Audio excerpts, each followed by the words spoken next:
All right, we are live for our weekly Epiphyte gathering. A couple key members of the team are on vacation or traveling, but we do have some more folks joining in the next couple of minutes.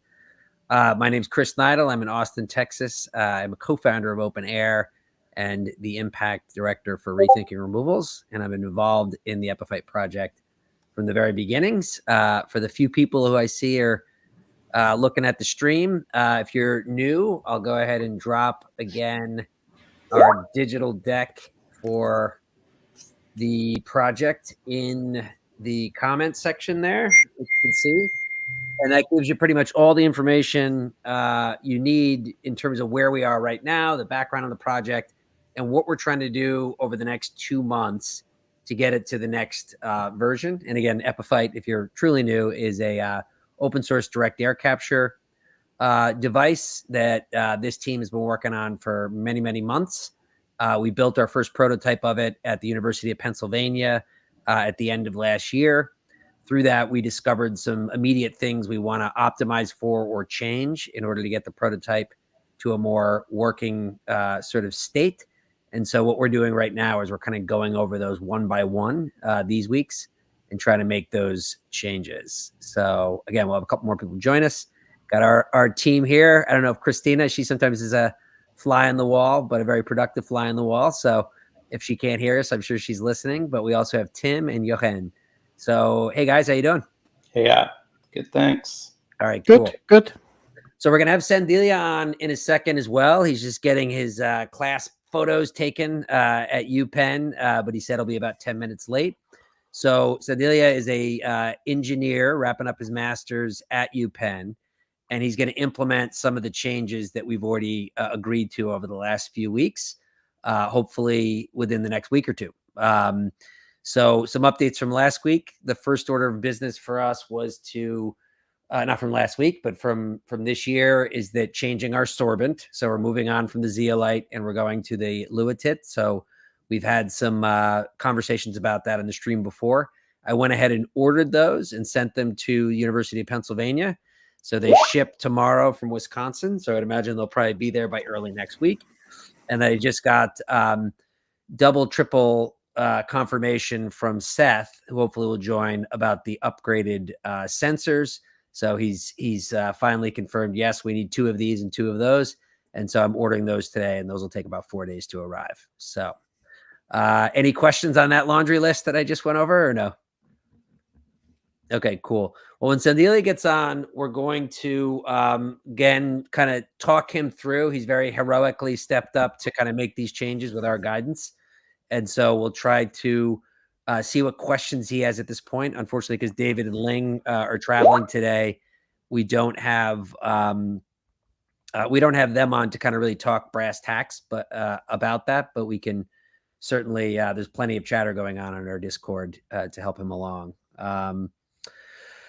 Cool. Well, while we can do this, actually, I was going to do this sort of in reverse order, but because I got through that pretty quick, I wanted to, as the agenda for today. So what we're hoping will happen in UPenn is the new sorbent, new sensors, testing, and then also applying the vacuum, right? So, Jochen, I was just talking to Tim about this before you jumped on. We've talked about this a lot. I think we've gotten to a point where we realize it's not a very strong vacuum that's required, even though we haven't gotten exact numbers. So now it's about how do we actually integrate it with the Epiphyte physically, and what's the appropriate type of vacuum to do that with?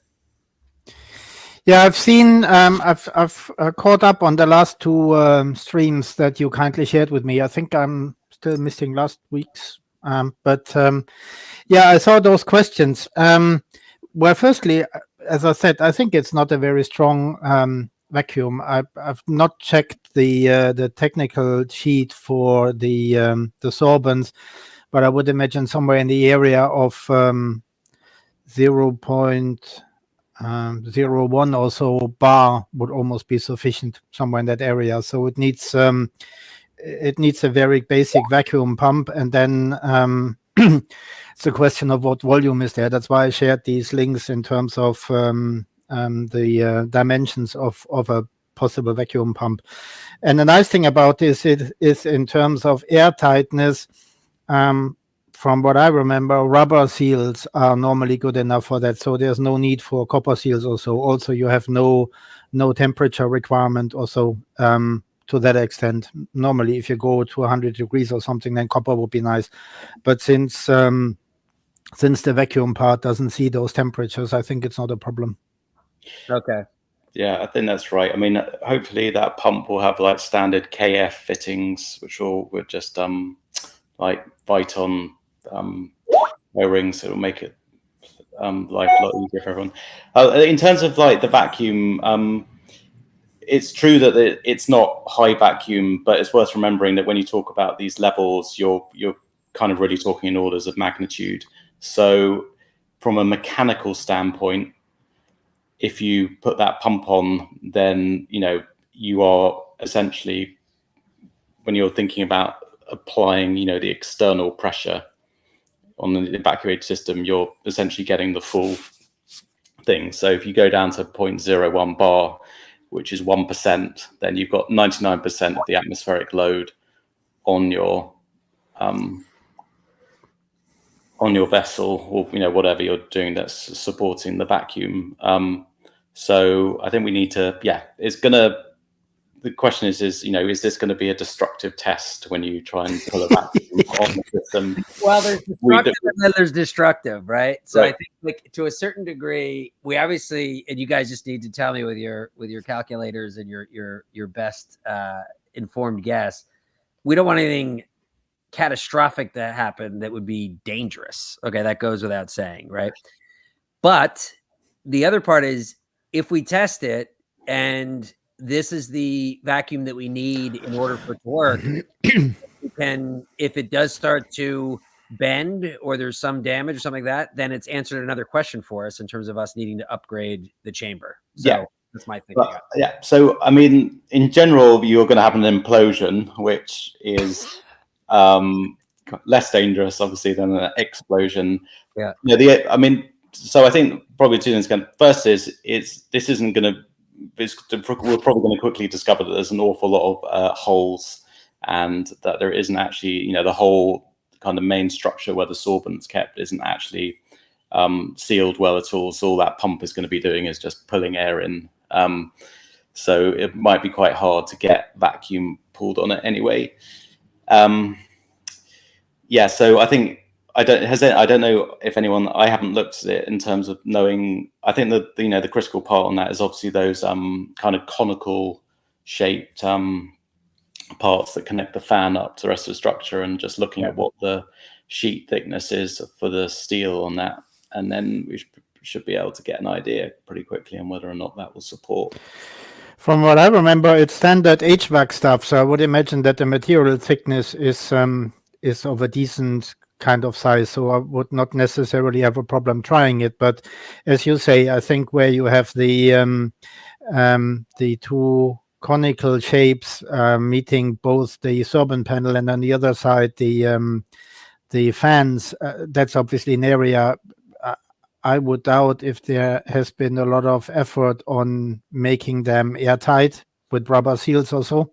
Yeah, no, that I've not seen, but I wouldn't be surprised if that was not the case. So, I mean, for a panel, it would not be too difficult. I would say you buy 2 rubber mats and then just cut out the shape in the size of the larger diameter of the cone, and that would suck itself airtight once you apply the vacuum. The question is the other side. I'm not sure how that is mounted. You mean the fan? Yeah, it's only clipped or something, and then there is some tape around it. Is it not? There is, but it's also, I think, once you shut the dampers, the fans are not on, right?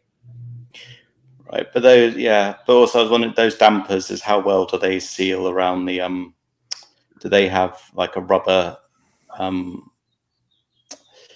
around the exterior? Is there like a rubber seal, or is it just designed so that the damper actually just fits tightly within the cylinder, and that's as good as a seal as we get at the moment?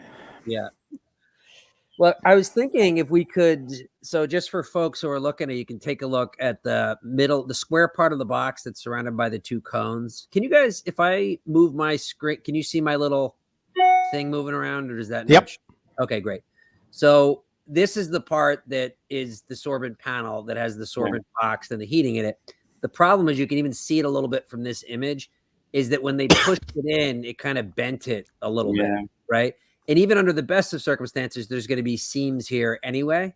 So what you were just saying, Jochen, was to, if we could get like rubber mats, or even, I wonder even if we could like print something or something that could be form fitted that could go around it. And I guess when the air is sucking in, it would shut the seams.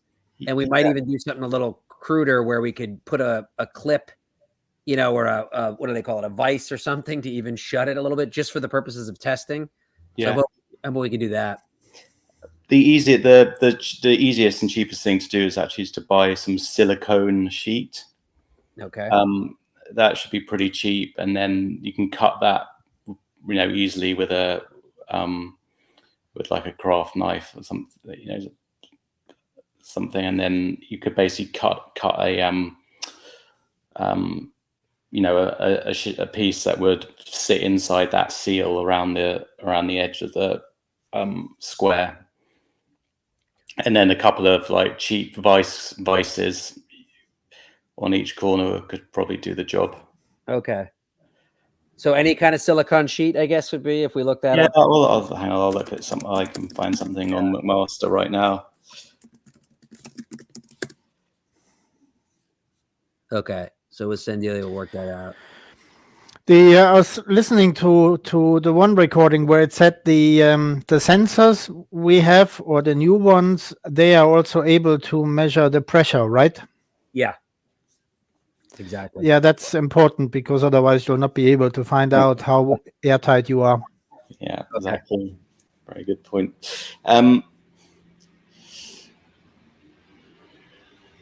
So, I mean, the other thing to think about is, you know, I guess the testing the pressure is just to prove that we can actually pull a vacuum on it, full stop.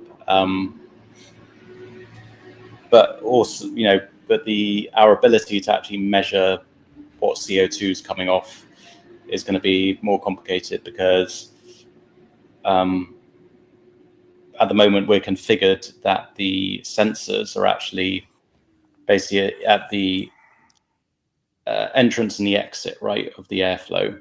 Yeah, one sensor goes, it's not pictured there, but one sensor is right on here, which is the out part. And then the other one is right here. Okay. Yeah. So, you know, your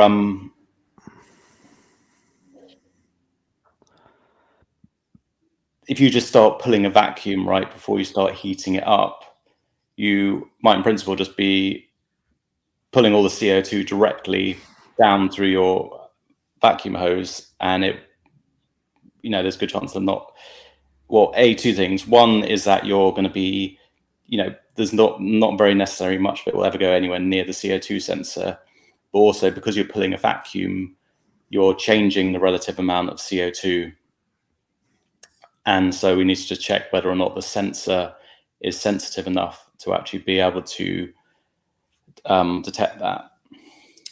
So you could, for instance, you could basically pull a vacuum, and then assuming it didn't leak, you could just stop pumping, and then you could heat it up.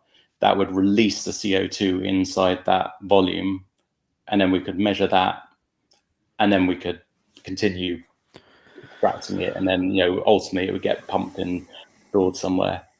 I'm just trying to think, you know, exactly what the process is going to be, so that we can actually measure what's really happening.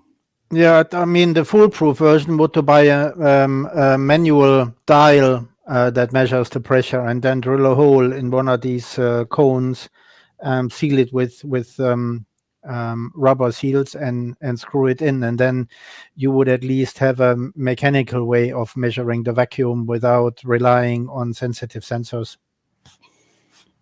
And then you could also see how how much leakage you have in terms of how fast the dial goes up again. That might not be a bad thing. And then you're independent from the electronics, at least for the moment, because I remember that the sensitivity of the sensors was quite an issue for the CO2 concentration. So I'm not sure how they're doing with pressure. Yeah, I mean, if a vacuum gauge is, should be like 30, no more than $50, I think. No, you can get them quite cheaply for like €5 or so. Oh, really? Okay. Yeah. How would that work? That is just something that is able to tell us directly how much vacuum is being applied, basically. Yeah, and how quickly the vacuum goes up again when you switch off the pump, because the leak rate that you have in a vacuum chamber is a function over time in terms of how much air goes in again into the vacuum. It's the reverse of a leaking bicycle tire. Okay. And so you could see what kind of maximum vacuum you can achieve with the setup you have, and then at the same time, when you switch off the vacuum pump, you can see how quickly it goes back to atmospheric pressure, and then you know how many holes you still have to search for. Okay. In a nutshell. Is there any kind of like camera, or I'm just trying to think of something where you're able to actually look at something that shows you where the weak points are? Well, if you go to, there is, but I think that's too sophisticated for our device. Normally, what you do is you have a mass spectrometer, and then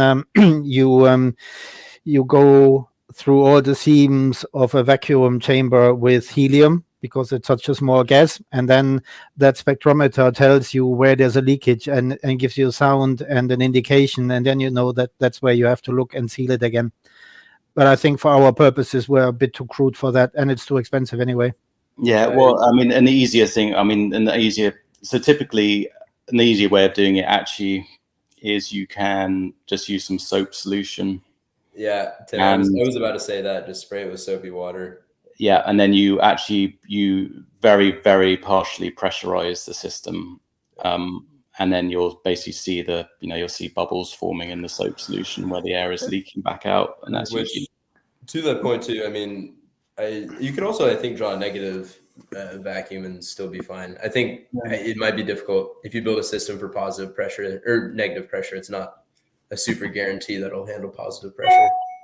Yeah, I mean, you'd have to be very careful. You don't want to pressurize it at all. It's just Well, what you could do, the soap liquid is an idea, but then use it whilst you use the fans to blow in and not suck in. That's great point. Because I would not want to have I wouldn't want the soap liquid to be in the chamber, because that gases as well, and then you get all sorts of funny readings. Yeah, so probably is not a very good. Might be a bad contaminant for the. Yeah. Ben, real quick, Ben, did you use a vacuum for your machine? I can't remember.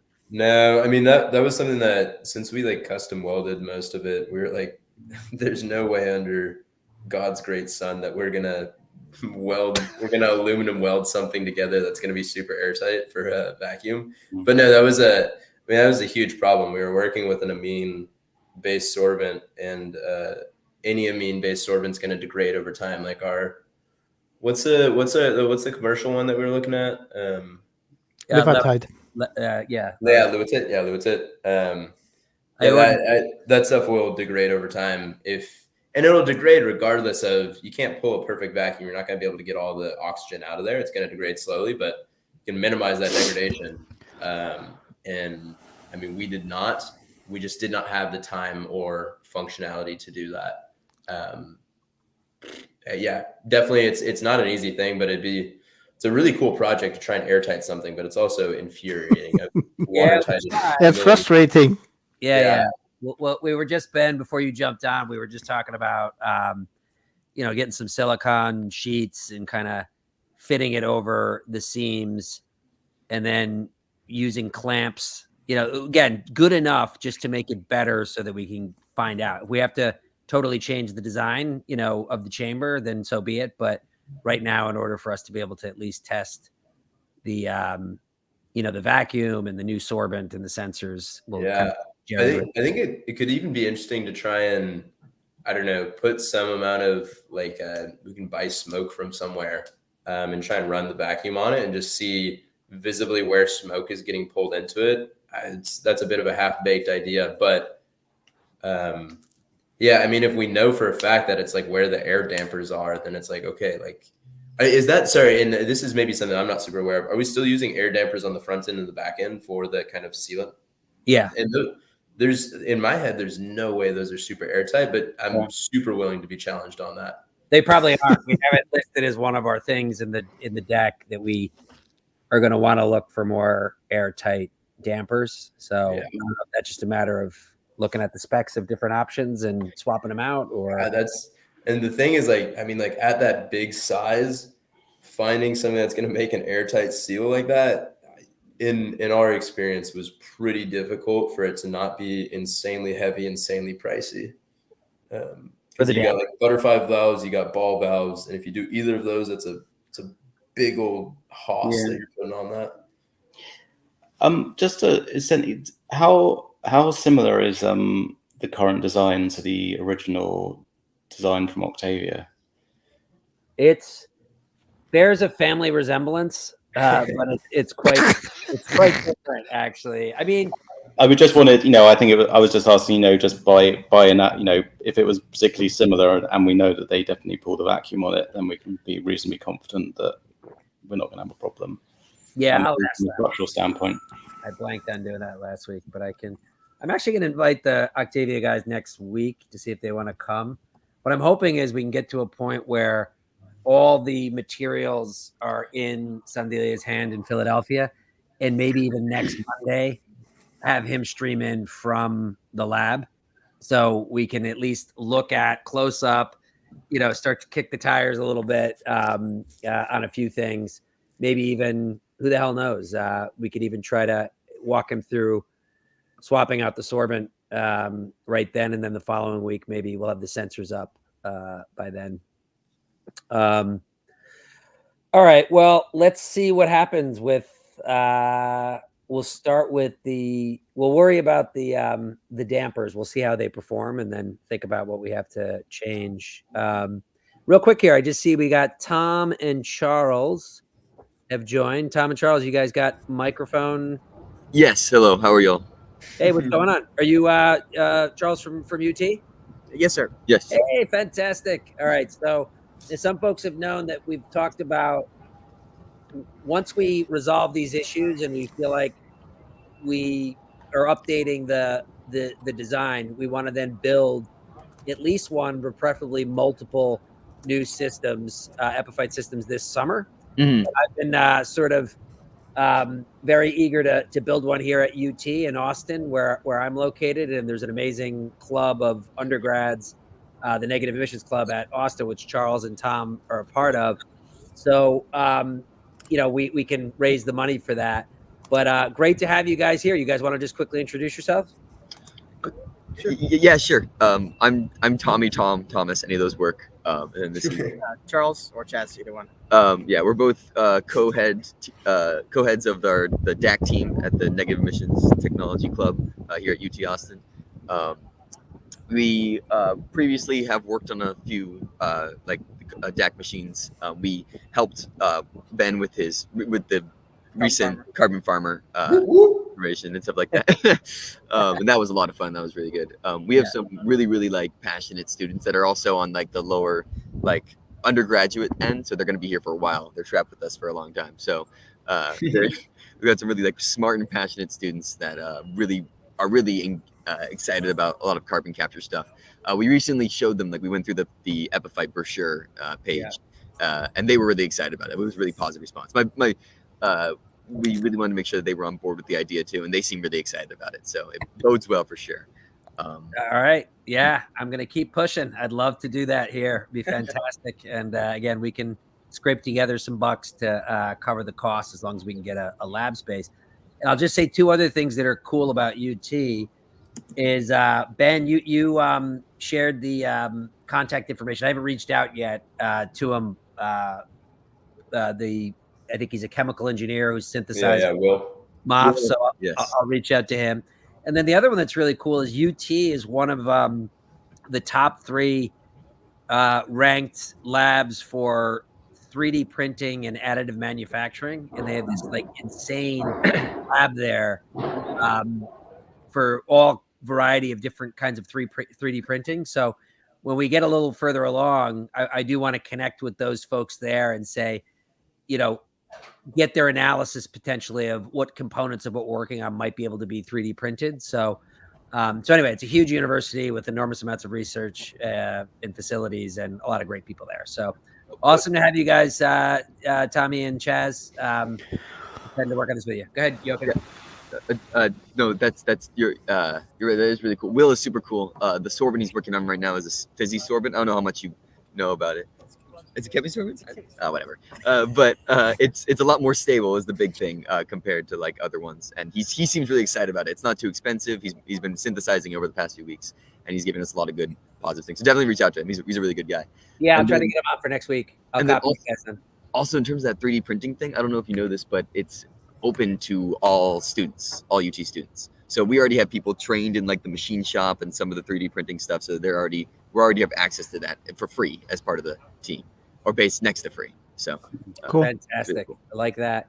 And Tommy and Chaz, you guys saw in the deck there a little bit of a description about that development direction that we want to take in the near future. About first, can you create a calcium carbonate that could be integrated with a 3D printing filament? And could you also potentially look at certain parts of the epiphyte that might be able to be printed out of such a filament? So you could be in a scenario where the carbon that you're drawing down and mineralizing is being used to produce components for future epiphytes. So that's a bit fanciful, but I think it's doable. We have a couple other members of the team who are really focused on that. A guy named Evan in Brooklyn, who's joined a couple of these calls, and Christina and her partner's a 3D printing professional. And so in due time, we will explore that. But right now, we're just trying to get some of these fundamental problems solved before we get too distracted by that. Yeah, that sounds super cool. That's really exciting. Yeah, it's cool as hell. I mean, there's no way. So, okay, well, let's get back to reality here for a second. And Jochen, I wonder if you can, you had shared some products of possible vacuums. Do you have one in particular that you think we could go ahead and pull the trigger on, or no? No, not really. I mean, I have not, because I don't know the exact volumes and everything. I haven't really looked into the details in terms of the size of the chamber and so on. It was the pump I shared was just in terms of functionality. There are various types of pumps, and that kind of pump would normally be sufficient for a vacuum like that, I would have thought. The only thing that came to my mind just before we had the introductions is I think it might be an idea if we look at the vacuum tightness or the leaks before the new sorbent is in, and also whilst the other sensors are installed, because I think it would be better to do that before the sorbent is in the chamber. Okay. What information do you need? Just the volume of the chamber, and I'm just trying to think what specifically you need to help us make a determination on product, and then I'll go ahead and order. Well, if you look at the two links I sent to you in terms of pump dimensions and material thickness of the chamber, I think it would need someone standing in front of the thing to do a few measurements and put them into this online calculator. And I can be on a call and we can brainstorm whilst they're doing that. But just from here, in terms of theory, without touching the thing or seeing it, might be a bit difficult. Okay. Okay, so let's do that. I will, in terms of those numbers you were just talking about, I can just see if it's some of the answers we already might have. But I'm looking at the links that you had shared. I think the eBay one, right? Jochen, was that right? I think you had. Yeah. Let me see here. Normally, in terms of the value of the vacuum we are trying to achieve. Oh no, that's way too sophisticated. That's turbomolecular pumps. That's what I used to work on. No, you want something simpler. The ones that go before that create the pre-vacuum. Pressure-wise, those will be sufficient for what we need, I think. Okay, so this looks like it's it right here. So, Jochen, for my kind of elucidation, could you walk me through your process for choosing the pumps? Okay, I understand that this pump can draw this minimum pressure, and I know it can pump out this many liters per second, and that's kind of where you're wanting to try and find a volume basis is like, okay, how many liters is this? Is it able to draw as fast as it's kind of leaking in is a little bit of the assessment. Yeah, hopefully there is as little leaks as possible, and with the pressure we're trying to achieve, normally it's not as sophisticated. I come at it from the other side. I look at what vacuum pressure you're trying to achieve, and then I'm thinking about what pump type is sufficient to do that. And for the lower vacuums that we are looking at, something like this. Mechanically should be sufficient, I would hope. Yeah. The other ones that were on the screen before, these turbomolecular pumps that go to vacuums up to 10 times -9 or so. So that's something that we do definitely not need. Yeah, that's like insane. But also we actually do want a sealed unit, right? We're not worried about pumping volume based on it pumping a leak. Right, because we don't want any leaks at all. I mean, I think only really matters if it's only really dependent on whether or not we were off. We were desorbing huge amounts of CO2, and then you care about the pumping rate. But I think there's a pretty non-zero chance that it'll be a quite some time before we actually don't have any leaks. I think it's fairly reasonable to think about that we will always be pumping leaks. I mean, I think in general, there's no perfectly airtight thing that we will probably build. We'll always be pumping a small leak, I think. I don't know exactly how to quantify. Maybe I can't validate that, but in my experience, that's a pretty non-trivial thing. No, you're absolutely right, Ben. But the thing is, as long as the leaks do not implement the minimum pressure you're trying to achieve, that's fine. That's something that the pump compensates. So that's fine, but what you cannot have is a leak that so that the pump doesn't get to the pressure that you're looking for, because then you need to do some more leak searching. Another thought. What is the pressure that we're trying to hit for the system, and how did we kind of hit that pressure? What's our basis for it? Well, I haven't looked at the data sheet as I was saying before, but from what I've seen, I think somewhere around 0.01 bar or something like that. Is that normal? Is that the stated kind of optimal partial pressure to have desorbing for that particular?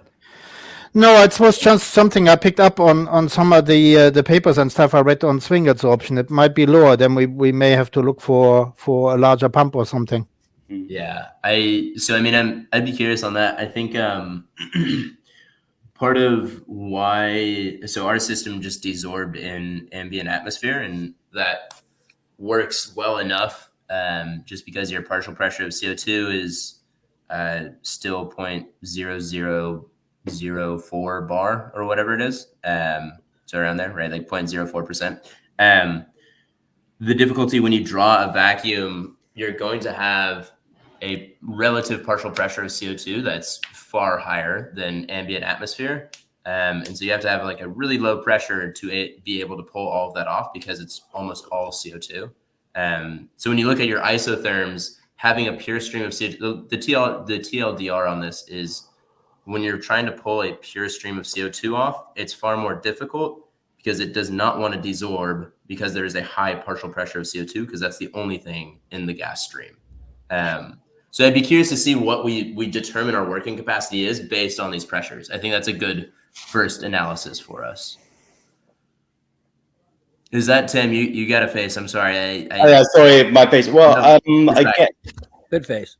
I mean, at some point, I mean, I think what you're saying is that if you're if the composition of, of the whatever gas you have around the sorbent is entirely CO2, then that inhibits the desorption process. Yeah. I mean, on the nose, yeah.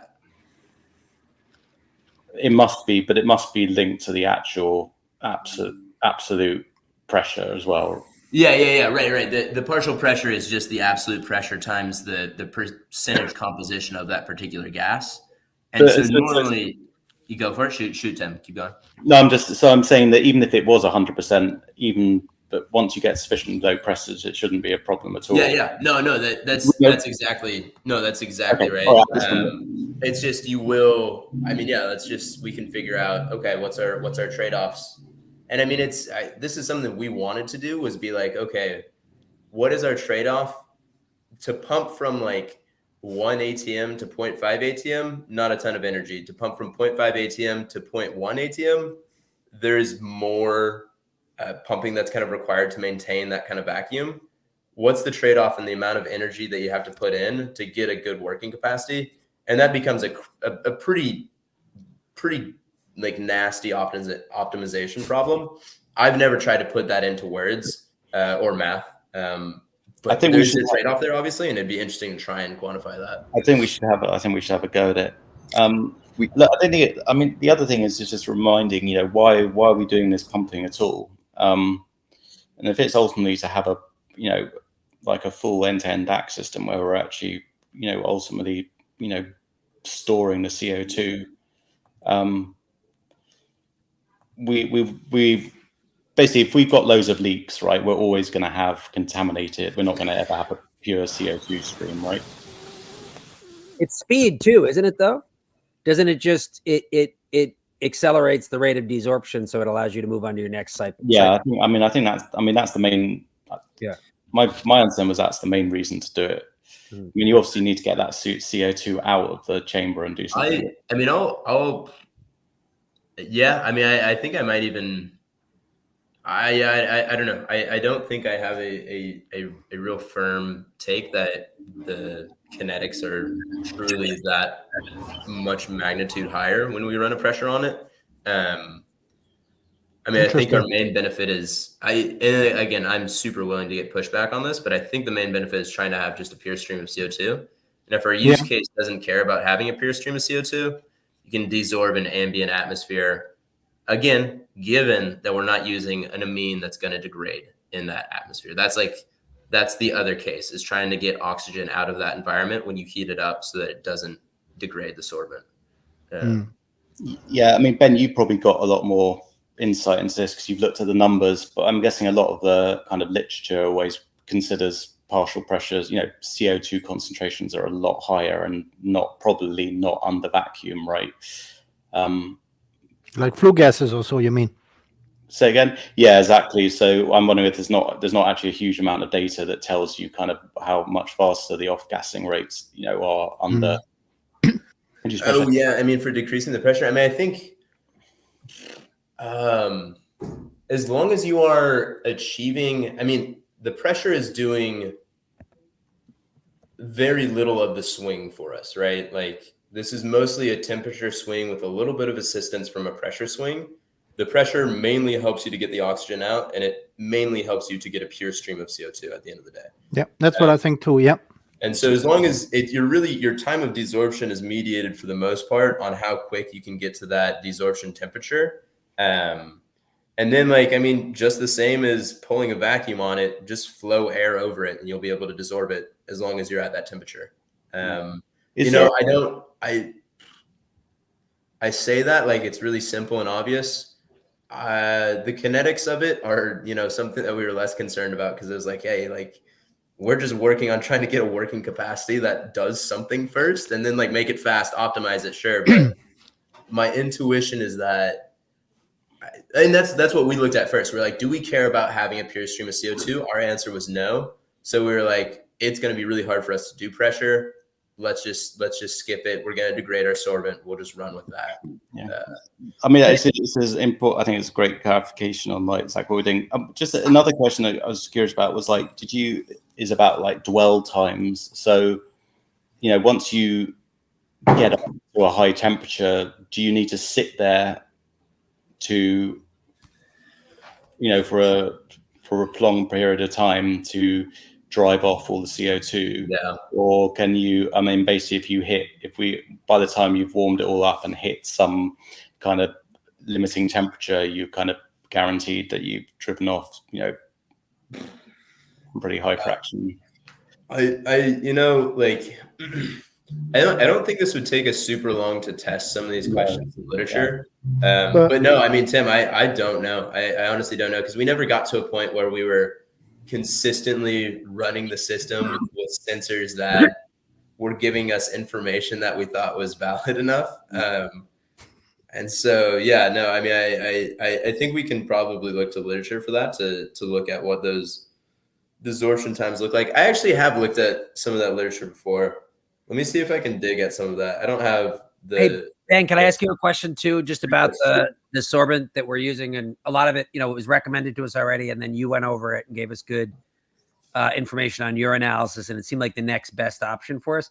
Do you have a sense of how much that degrades with a vacuum? Were you saying that the vacuum is a factor that would accelerate degradation, or in fact the vacuum would do the opposite? No. So the vacuum, one of the best benefits of it is degradation happens for amine-based sorbents from presence of oxygen, right? And if we're pulling out, and this was one of our kind of pipe dream ideas, is we really wanted to have, and I am still stoked about the idea, but having some kind of passive solar water heater and do a desorption cycle with steam. So I don't have to drive a super big vacuum over the system. I can make it roughly airtight, keep it at ambient pressures, and try and sweep out all of the air with a flush of gaseous water. Does the same thing, pressure swings, because the partial pressure of CO2 is going to be fairly low within that. Also, you've eliminated the presence of oxygen. Also, you have a wonderful heat transfer fluid. Also, it's really easy to knock water out later, so you can get a completely pure stream of CO2. Some professional DAC companies do this. I believe Climeworks looked at trying to do that for a little bit. Obviously, they're too far ahead to really know what they're doing now. But yeah, so sorry, Chris, long story short, I didn't answer your question well. It's the oxygen that is bad for it. Using a pump would limit the amount of oxygen in there, and that would be helpful if we're using an amine-based sorbent. Yeah. Okay. Well, let's go with it. It doesn't look like there's multiple other reasons too down the line to do it. Like, for instance, if we are, Ben, I've talked to you a little bit about USorb, the project that came out of, the sorbent machine learning platform. Yeah. And so when Susanna there described that what they need to do testing on a small scale for synthesized sorbents before they upload is very similar to Epiphyte, but they just need a smaller version of it. So one of the things I was thinking down the line, rather than having a separate machine that does that, could you actually swap out the sorbent chamber so that there's a much smaller sort of sample that could be put in there, and then modify the amounts of pressure, heat, and airflow that you have that works for that? And so she said that they require a vacuum for that application. But anyway, that's down the line. But it doesn't seem like there's a huge downside to trying it out. And the thing that you showed me before, that I had up before, Jochen, the this product here, that's pretty much what you're talking about. That's one part of it, or is that the actual thing itself? No, that would be the pump I was thinking about. Okay. And whether we go with that one or not, after we review some more numbers, it's probably somewhere within the family of that in terms of cost and stuff like that. Okay. Yeah, and also I looked at the electrical power it requires as well. Okay, gotcha. All right. Well, I'm going to, after we think through it for a few more days, I guess, and hopefully can make a more informed sort of decision, I'll order it. when you were talking before, Jochen, again, just about if I go back to the actual picture of the Epiphyte right here. Give me 1 second. There we go. Okay.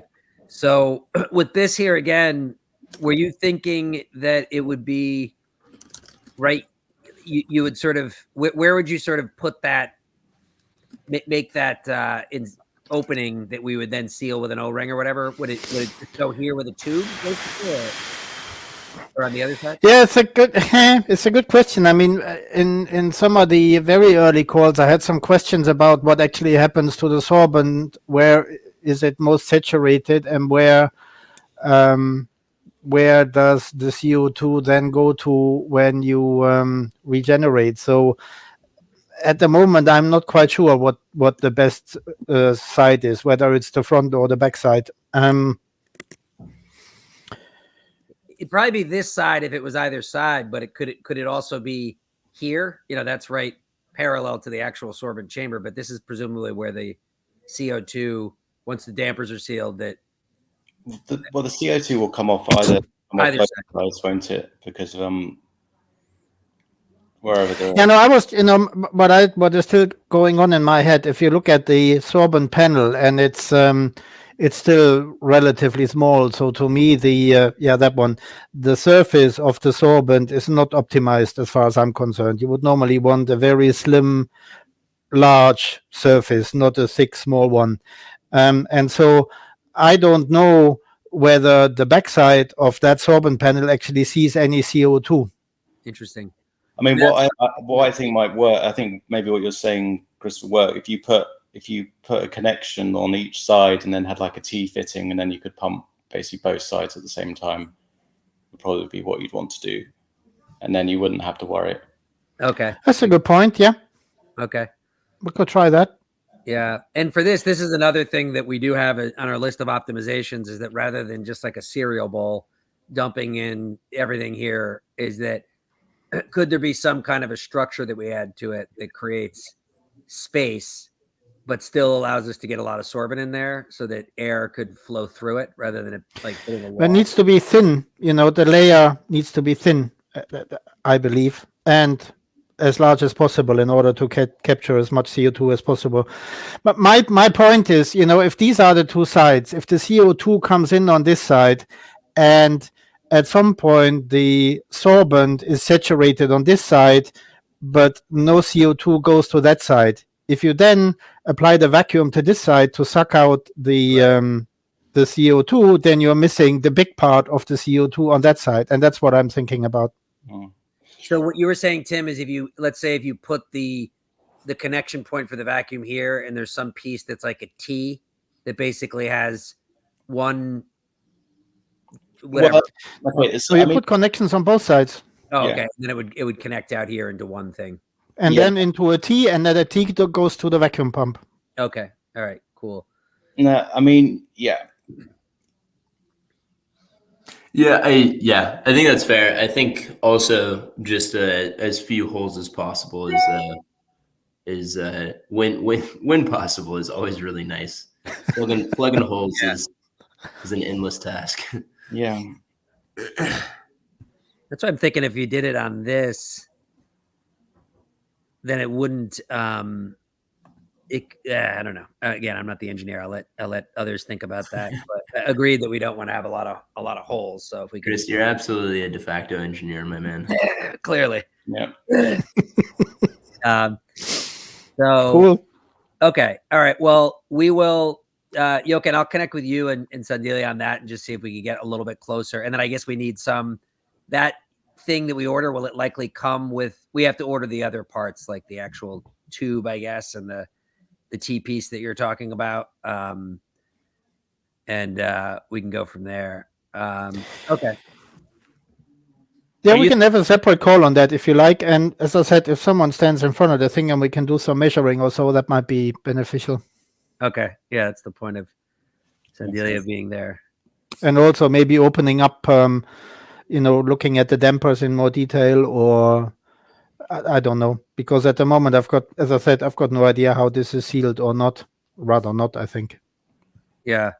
Well, my hope is that for the next, as early as next week is my hope, but for the next few weeks while Sandia is in town still, is that he can just be at the actual Epiphyte site and streaming in from there. So we could say, hey, zoom in on that. And, you know, that would be good. Yeah, so that's the goal. All right, cool. So we'll go ahead. The other sensors will be ordered today. Sorbent already ordered, and then hopefully in the next couple of days we can make a determination on the pump. And then those are the main 3 parts that we want to do. One thing you were saying, Ben, just to let you know, it might be more near term than I had originally anticipated, is that, you know, IIT Bombay wants to build one of these, is one of the teams, right? And so they're reviewing like an MOU right now just for like the university administrators, but they're the ones who have developed this very low energy, cheap catalyst that in room temperature water with calcium, it converts the CO2 into calcium carbonate very quickly. It almost looks like a snow globe. It's like pretty extraordinary looking. I saw it when I was in a meeting them. And so it converts what into calcium carbonate? The carbon. So if we have on the bottom, like as you know, if you could imagine, if I go up to here, the way that this right now is currently a cart, that if we were almost the way you were thinking about algae, you know, is that if we had a little tank down here where you could add the calcium and then their catalyst, and then you have 2 tubes or a tube that from the vacuum pump is then injecting the CO2 into the water with that, then you'd be mineralizing right in the unit on the bottom floor. Yeah, that'd be wicked cool. Is it? And sorry, this is maybe too in the weeds. Is it it's a biomediated mineralization, or? You'll have to ask those guys. I'm going to try to get them to join the call. It's about 10 o'clock at night in India. But if they're in, once they review the MOU, then somebody from the team hopefully will be a regular participant in this, and they can answer any questions you have. I can connect them too, but yeah, it's super cool. There's a company that we looked at that I dropped in the chat that, I mean, it's a biologically mediated. It's not on the spot like that, but there's a couple fun biologic organisms that try and do that bad boy. So yeah, cool. That'd be awesome to meet them. Okay, cool. And again, hopefully they'll be on. All right. Well, we're coming up to end. I think that Sandelia must have gotten caught up at his picture taking, but I'll share the video with this for him, and we'll keep chatting it out on Discord. And hopefully next week we'll have him in the lab at UPenn. And before we go, I just want to ask a couple things again. Always looking for other possible places to build once we're ready to do so. I think it would be good if there was a few different teams building this simultaneously and talking to each other as they're troubleshooting things. And I'm pretty optimistic about our ability to raise funds for that. So, Ben, you heard me talking to, obviously we want to upgrade the one at UPenn, hoping one at IIT Bombay, hoping one at University of Texas. But I'm curious, you know, if you're making some sort of mechanically adaptive friends in Paris and had any interest. I do know a couple of American scientists that are over there. It would be cool to think about something like that this summer if you're around. Yeah, I'll keep my eyes peeled. Yeah, we'll see if I can find someone. The venture capital space tends to shy away from doing anything that actually builds something real. But you know, we'll see if I can convince someone. I would reach out to some other people that I know about like venue, like the university or, you know, requisite sort of facility. So, you know, I would try to line that up, but it would be cool if you're in town. Yeah, let me know. I'm down to sell it to anyone you find. Cool. And Tim, I was going to say too, and I don't know if you're in New York for the summer, but we do have NYU as an option. So if you're ever interested, and I can get some other people. Well, I'm actually out in San Francisco now for foreseeable. But just out of interest, what is it? Do you have a current idea for how much it costs to get you going on this?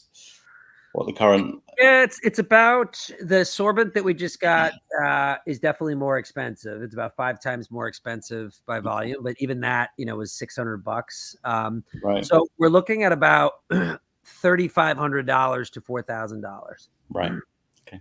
Yeah. So And in some cases, we might be able to do these where they have a vacuum pump. You know, again, the places where we're looking, some of the costs might be able like all this stuff. So anyway, with that, you know, that's a very fundable thing where, you know, if we did like 4 different sites at the same time building it this summer would be amazing. And Jochen, I don't know if you've made any university buddies in Spain, but we could do that for the next one after. But you know, whatever. Oh, I think you're on mute. Sorry, there was a loud truck going by. What did you say? I'm sorry. No, I was just telling Jochen. Oh, okay. If he was trying to talk, he was on mute. But okay, cool. All right. So hopefully next week we will have a tune in from UPenn and can start the process of actually making these changes. So any other thoughts before we sign off? No, I was coughing. That's why I was on mute. Apologies. No, I said we can look at Valencia, Barcelona, or Madrid for something like this. And I remember that one of the women who were doing this sorbent research, wasn't she Spanish? Maybe we should ask her. Susana Garcia, for sure. Lopez. Well, why don't we ask her? Yeah, absolutely. I'll see. She's at in Scotland at Heriot Watt, but I'm sure she, you know, probably has connections there. So I will. I'll ask her and might even try to call soon. All right, cool guys. This is good progress. I'm feeling like we're getting to a point where we're going to start getting our hands dirty again, and hopefully that might even start next week. So cool. Who is that? Someone just. Oh, great. I see we have a comment here from AEA who's watching on Twitter. AEA, if you want to go ahead and DM me on Twitter or join our Discord, which is in the digital deck there. But go ahead and DM me on Twitter and I'll get you in the loop. Based at, oh, cool. He's based in Dubai. Fantastic. I wonder if you're at, I was in Dubai for COP and there was Heriot Watt University. There was like 4 or 5 universities that had a satellite there. So yeah, let me know where you are, but it would be phenomenal to get one built in Dubai. We tried to do that for COP, but we couldn't get beyond Philadelphia, but it would be great. All right. Fantastic, guys. Great to talk. See you later. Cool. Bye. Catch you, fellas. Bye. Take care. All right, thank you. Thank you. Bye-bye. Yeah.